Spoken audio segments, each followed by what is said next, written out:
Hello, karon kay ga-request man ang among kambos nga magluto og ubi cheese pandesal, buhatan day nato na daritso. Gamitan man gud nato na siyang mixer guys para dali ra dayon tamahuman. Ibutang lang gud nato na una ang mga dry ingredients na flour, sugar ug asin. Haluon lang nato na siya kadali ug isunod na pud nato butang ang gatas, yeast ug itlog. Kay wala man tay ubi halaya diri mao nang ubi flavoring na lang ang atong gamiton. Patakan lang gud nato na guys, tansya ra gud na ang akong pagbutang. I-mix lang nato na tama na gud mas smooth ang atong dough ug ato na siya ni-rest mga 1 ka oras.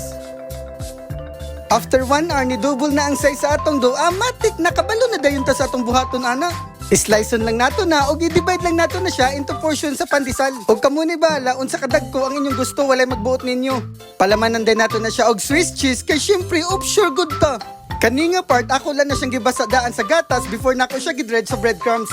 I-arrange lang dayon nato na siya og i-rest na pud nato na siya mga 1 ka oras o taman gyud mobutod na gyud ang atong pan. I-bake na din nato siya sa 160 degrees over 10 minutes or depende na sa inyong oven guys. Turaay, mao na din na siya tong ubi cheese pandesal na grabe kayo kalami.